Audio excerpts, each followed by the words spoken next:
dia, meus queridos amigos. Estamos começando mais um programa Estúdio Aberto aqui na VTV SBT. Eu sou Bruno Ganem e estamos recebendo hoje aqui o Dr. Roberto Antônio Japim de Andrade, nosso amigo Dr. Japim, prefeito de Campo Limpo Paulista.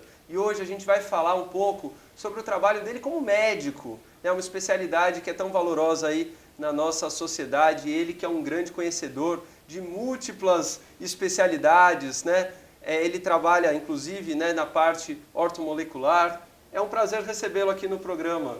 Muito obrigado, Bruno. Muito obrigado. É com prazer enorme que a gente vem comparecer ao seu programa inaugural. Esperamos continuar apresentando para vocês o nosso modo de pensar, o nosso modo de ver, seja na área médica, seja agora como prefeito, que é o cargo que eu estou exercendo. Perfeito. Doutor, o senhor também é nefrologista, né? Nefrologista. É um problema que você aqui de casa talvez tenha, mas com certeza conhece alguém que já teve ou tem problemas com pedra nos rins. As pessoas, é muito comum, né? Esse problema, né, realmente, o que o senhor sente? É fácil de evitar? Tem hábitos que podem ser gerados realmente para a gente conseguir efetivamente evitar, ou tem um lado mais genético? Olha, eu prefiro sempre analisar do ponto de vista do meu trabalho como especialista. Historicamente falando, o Brasil já sabe das epidemias de falta de vitaminas que podem acontecer ao longo da nossa história. Existe um médico no passado, Dr. José de Castro, uma pessoa muito importante na história do país. Ele tem alguns livros que já falavam, por volta de 1960, 1950, que nós teríamos no futuro epidemias de hipovitaminoses, caso a gente não tomasse alguns cuidados com relação à alimentação do nosso brasileiro. No caso específico de pedra no rim, eu falo para você o seguinte: nós temos uma grande quantidade de pessoas com falta de vitamina D nos nossos corpos. A vitamina D é uma vitamina lipossolúvel, ou seja, ela se acumula nas gorduras, só que é uma vitamina D, ela é uma vitamina dependente do sol. E nós temos, digamos o seguinte, uma tendência muito grande hoje, por causa do câncer de pele, fazer com que as pessoas não tomem sol. Então, nem 8 mil. Você não pode ficar longe do sol, mas também você não pode se expor demasiadamente ao sol. E você precisa consumir alimentos ricos em vitamina D, ou então tomar dose de vitamina D para fazer a prevenção dos cálculos renais. Aproximadamente, diria uns 80% dos cálculos renais se deve a essa hipovitaminose. Uma vez que nós médicos pedimos, é sempre a regra. A quantidade de pessoas, todos nós somos muito brancos, são específicos, nós não devemos tomar muito sol. Essas, invariavelmente, a vitamina D está baixa. E o consumo dessa vitamina previne a formação de cálculos renais, fora outras medidas. Uma grande ingestão de água, uma alimentação proporcional no consumo de proteínas, tá? A manutenção de um peso adequado, a feitura de esportes, o combate ao sedentarismo. Então, são todas aquelas informações que nós temos no dia a dia, e todos eles são também indicações para fazer a prevenção ao cálculo renal. Quando a gente pensa na prevenção, tudo é sempre muito melhor. Muito melhor. Muito mais barato e com muito menos sofrimento. Sem né? dúvida. Eu acredito que a própria ortomolecular leva muito para isso, para prevenção, para pensar. Né? Isso é muito bacana. A gente vê também a própria questão da hipertensão. Também tem aspectos aí que dá para a gente evitar com o comportamento. Como que a ortomolecular ela vê o combate à hipertensão? A hipertensão, ela tem alguns conceitos que eles não mudaram ao longo do tempo. Eles não mudaram. Então, nós precisamos combater o sedentarismo. O combate ao sedentarismo, ele protege as pessoas de hipertensão arterial. Dificilmente você vê um atleta hipertenso. Também existe, mas dificilmente você vê um atleta hipertenso. A alimentação com menor teor de sal de cozinha, que a gente chama, né, ela também combate a hipertensão arterial, ou ela posterga o aparecimento da mesma. A hipertensão tem sim uma base genética em função das grandes experiências feitas ao longo dos países do mundo que combatem a hipertensão ou combatem as consequências da hipertensão. O problema é que as pessoas elas têm que estar se acostumando a uma série de medidas que elas não costumam se adequar. Então, alimentação, dormir bem, ingesta boa de água, tá? Fazer uma atividade física, não é se desgastar numa academia, não, fazer uma atividade física regular, uma caminhada de 30 minutos por dia, saudável, tá? A caminhada no sol, que eu acabei de falar agora para você, não precisa ser o sol no meio-dia, mas um sol dos extremos do dia, tá? São medidas simples que você pode combater, ajudar no combate à hipertensão. Mas, acima de tudo, é uma coisa que nós estamos até um pouco esquecendo de fazer, que é o controle de peso. Isso é uma coisa muito difícil e que a população tem uma tendência a esquecer esse aspecto.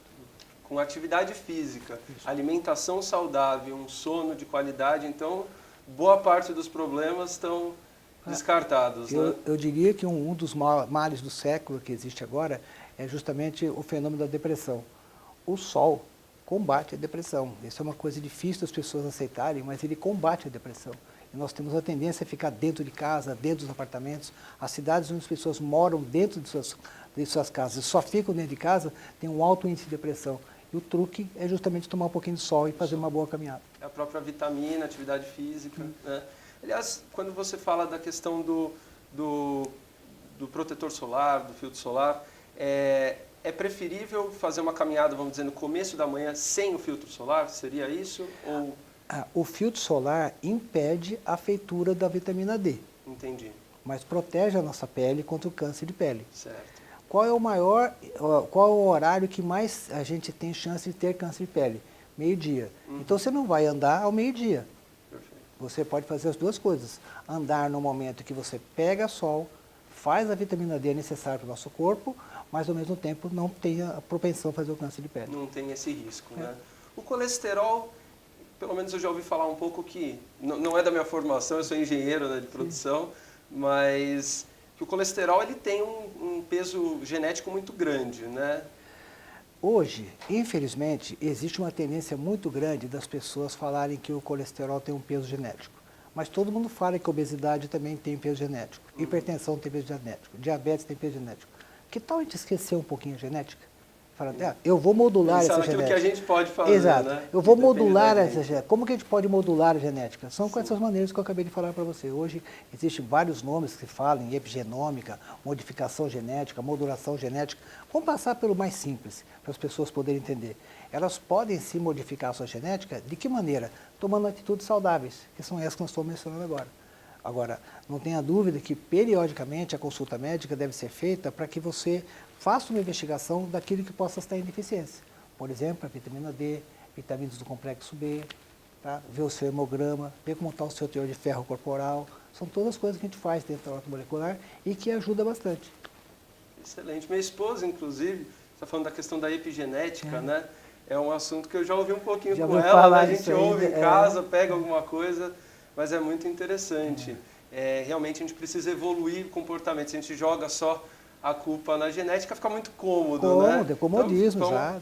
Vamos mexer naquilo que realmente depende da gente e vamos a fundo para resolver realmente esses problemas. Então, para a gente fechar aqui o nosso bloco, pensar principalmente numa alimentação saudável, né? Atividade física saudável, né? Sem excesso. Tomar sol. Tomar sol, né? Ingerir bastante água. Bastante água e também a parte do sono, né? Que é fundamental. Então a gente volta daqui a pouquinho com o segundo bloco do nosso Estúdio Aberto.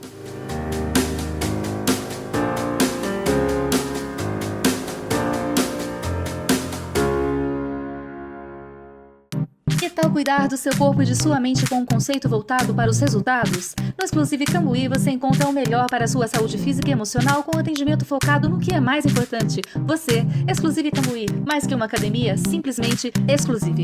Mais que desenvolvimento urbano, a Hexa realiza sonhos de vida na entrega de construções inovadoras. Buscamos sempre superar as expectativas de nossos clientes. As obras da Hexa têm o conceito da qualidade de vida em seu DNA. Oferecemos moradias para todas as famílias construírem momentos felizes, onde crianças podem brincar com segurança em espaços naturais e de recreação. Hexa Desenvolvimento Urbano, apaixonada por aquilo que faz, assim como todo brasileiro.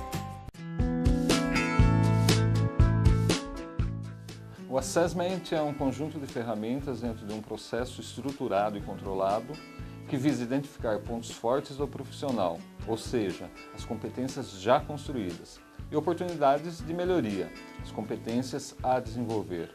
O assessment pode ser utilizado na seleção de talento, desenvolvimento profissional, promoção, coaching, resolução de conflitos e estruturação de times. Se você é empresário, deseja identificar essas competências em sua equipe, consulte a Expert.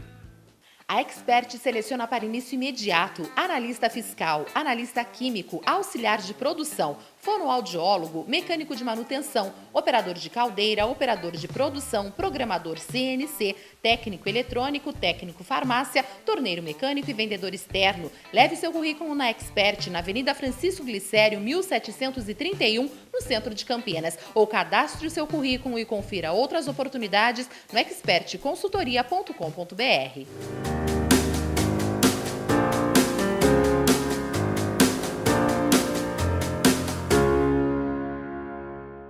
Estamos de volta com o segundo bloco do nosso programa Estúdio Aberto aqui na VTV SBT, com o nosso Dr. Japim, que é prefeito de Campo Limpo Paulista e que está me surpreendendo muito com a sua profundidade na questão médica. Ele que é médico de diversas especialidades e que tem uma visão muito moderna, né, em relação àquilo que mantém a gente saudável, né, uma visão preventiva.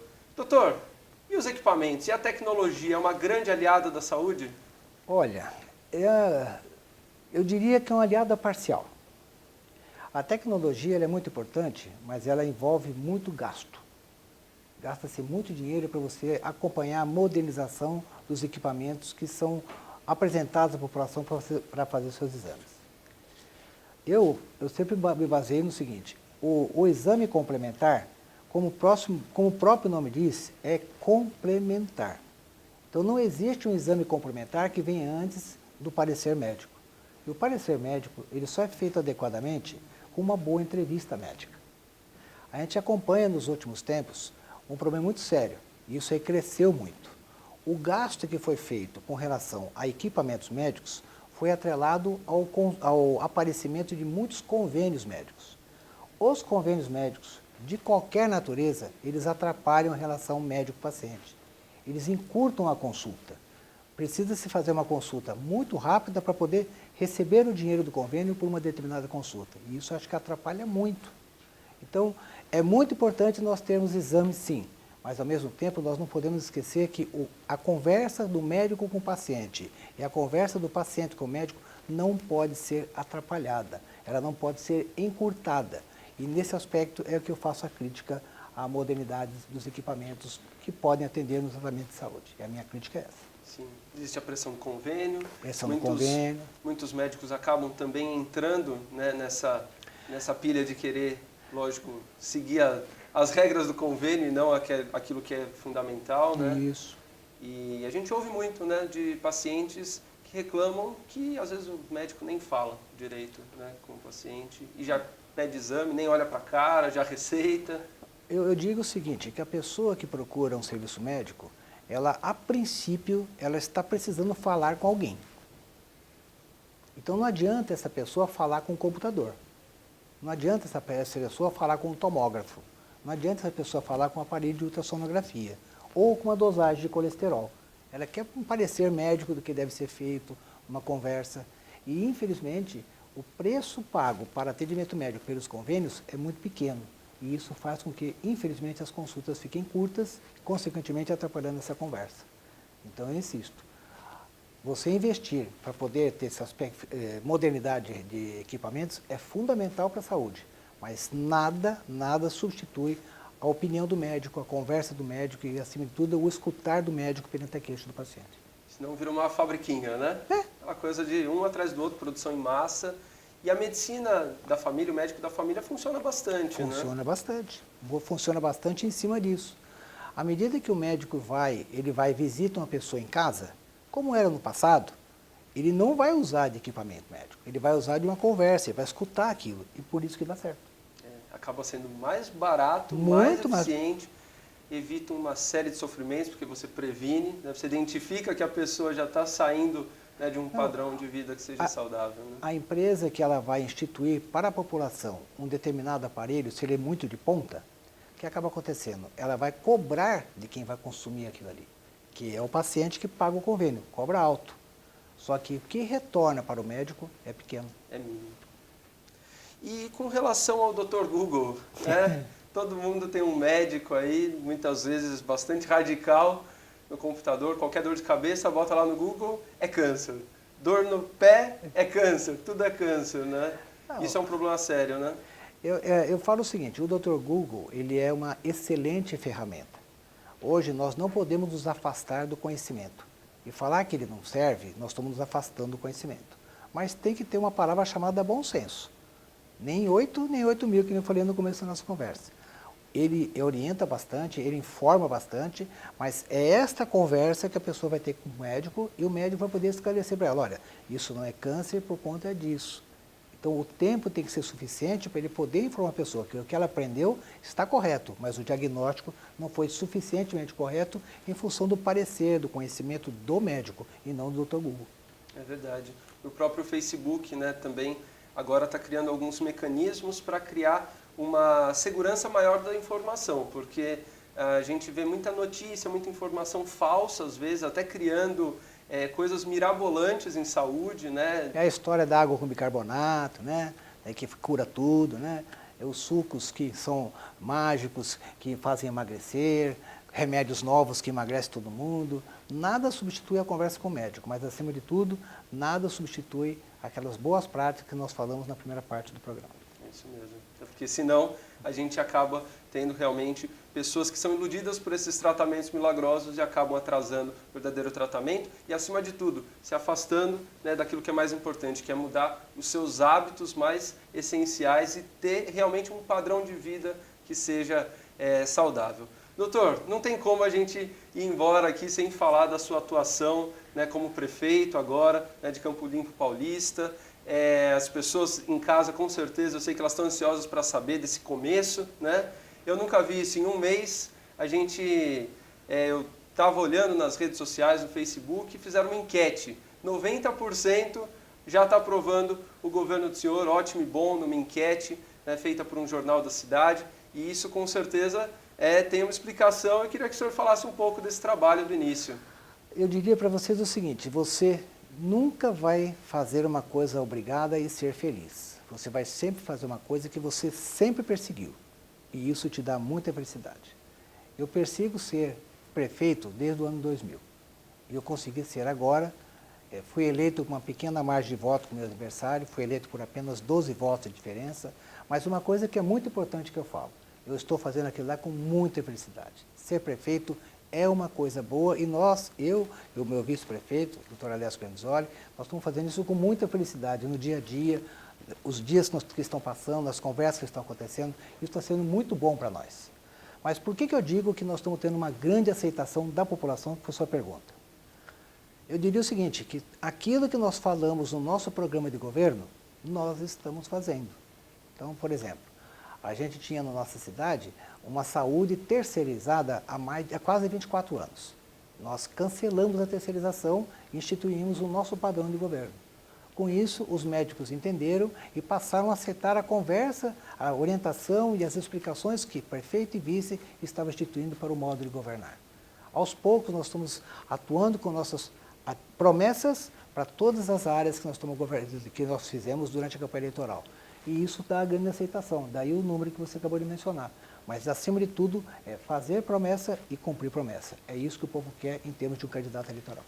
Gera credibilidade, né? Credibilidade, Essa perfeitamente. credibilidade ela é fundamental e tão escassa, né, hoje em dia na política. Isso é muito bom. A gente sabe que essa ação mesmo, né, dessa intervenção é uma ação corajosa, né?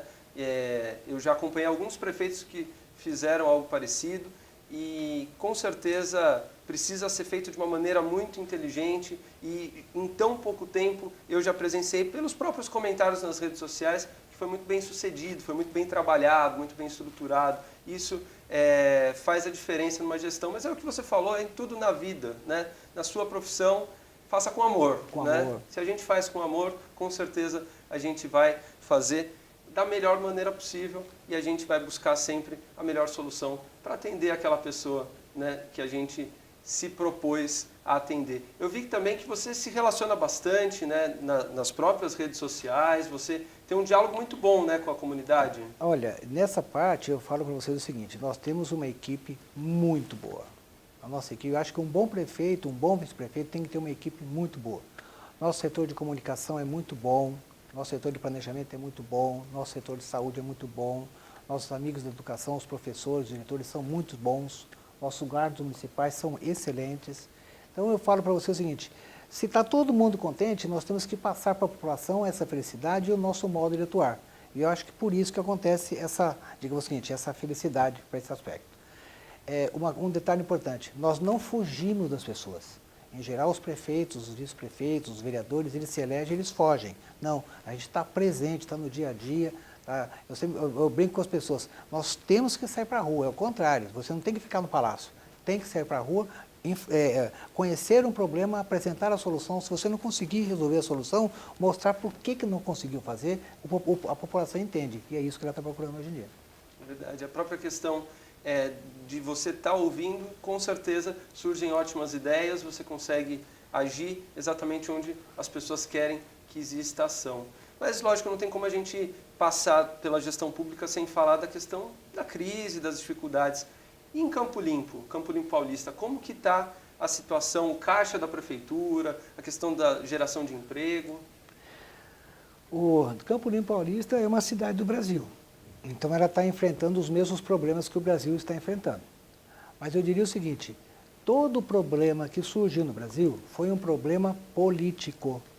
Então, os problemas de gestões anteriores que não fizeram a sua parte foram problemas políticos. Então, nós estamos sobrevivendo e enfrentando as consequências de problemas políticos. Não digo que o problema econômico ele é, infelizmente, secundário. Eu gostaria até que fosse primário. Nós temos excelentes economistas no Brasil que podem ajudar na economia, mas eles estão de mãos atadas porque o nosso problema é político. Nós temos que ter políticos com vontade de ver um problema e resolver o problema. Ver o problema do desemprego, trazer soluções para o problema do desemprego. Não adianta você ver um desemprego, como nós estamos vendo hoje em dia, beirando os 25%, e dizer que nós temos que pagar dívidas. Não é assim que resolve o problema. Nós temos que resolver esse problema gerando emprego. É essa que é a diferença. E é isso que está faltando no Brasil. Os nossos políticos têm que olhar para esse lado. Não adianta você falar o seguinte, olha, eu tenho falta de leitos nos hospitais, e culpar transferências que não foram feitas. Não, eu como político, eu tenho que gerar leitos no hospital. Seja o político do governo nível municipal, estadual ou federal. A população está exigindo essa atitude. É esse momento que eles estão pedindo. E é nesse ponto que eu bato bastante. A gente tem que olhar a política dentro desse aspecto. À medida que os políticos entendem, ou passam a entender que o que nós está acontecendo agora é justamente dentro da esfera política, o que vai acabar acontecendo? Naturalmente a população vai aceitar que o político apresente novas ideias, sejam elas de qualquer natureza, mas vão poder discutir, a população está com vontade de discutir isso daí, e isso vai melhorar muito o país. Quebrar esse círculo vicioso, né, de crise que gera mais crise e assim por diante, e essa falta de compreensão dentro da política, né, A crise é o momento onde você tem boas ideias. Exato. Tem um político que fala isso, muito bem feito, não vou citar o nome dele porque quem ele é. Quando você não tem dinheiro, faz-se muita política. É isso. Tem que fazer política. Política com o povo. E agora a gente não está tendo dinheiro agora, porque a gente não está tendo política. Não está tendo política. Né? Não está tendo política e nem política. Né? Exatamente. É até difícil hoje falar que política é uma coisa boa, mas política é maravilhosa. É o que nós estamos fazendo aqui. O que é terrível é a sacanagem que fazem, né, usurpando a essência da política. Né? A política é você realmente conseguir unir a todos para uma determinada direção, um determinado ideal, construir algo que realmente seja bom para todos, né? E eu digo, eu vou um pouco mais além. A política não se faz cerceando o político. Qualquer atitude que você for fazer, se você cercear a atitude no político, você vai estar atrapalhando o país. O político tem que exercer a atividade política. Ele tem que fazer isso. Como acabou de falar agora, o anterior entrevistado, a respeito do problema que aconteceu com a nossa classe política nas últimas eleições. Nós tivemos 20 dias para apresentar nomes de prefeitos e vereadores. Uma cidade de 5 mil habitantes, isso é fácil. Mas imagina uma cidade com 30 milhões de habitantes, 15 milhões de habitantes, como é que as pessoas vão escolher seus vereadores? Não vai conseguir fazer isso.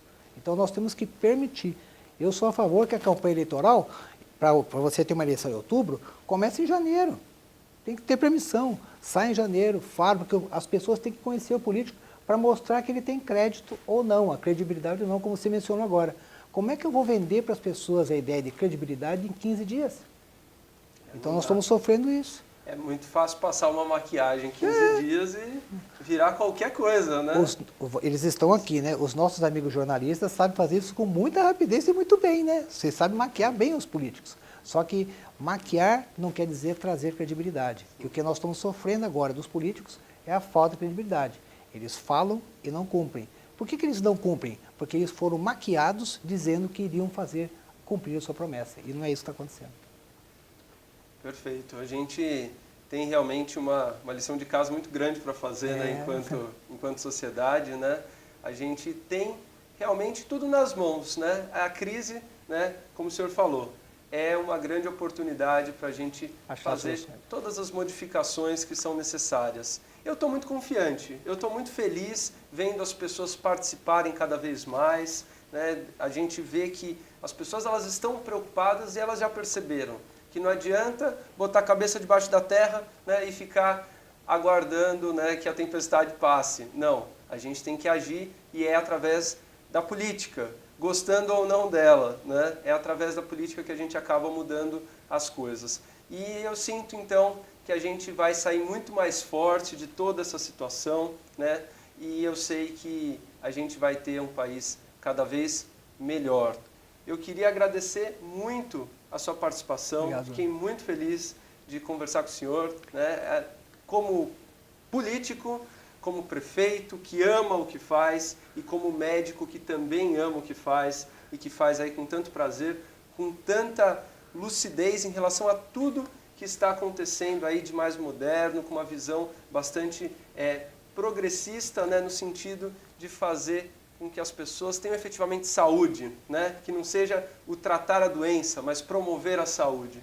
Isso é muito bacana. Então, eu só tenho a agradecer realmente a sua presença aqui no nosso estúdio e agradecer a você que está aí em casa nos assistindo, agradecer a você que participou aí durante a semana, mandando sugestões, mandando ideias para o nosso programa. Continue fazendo o nosso estúdio aberto. Mande a sua ideia. Mande uma sugestão, por exemplo, de convidado. Quem você gostaria de ver aqui? Quem você gostaria de ouvir? Esse é o Estúdio Aberto. Eu sou o Bruno Ganem e muito obrigado. Até a semana que vem aqui na VTV SBT.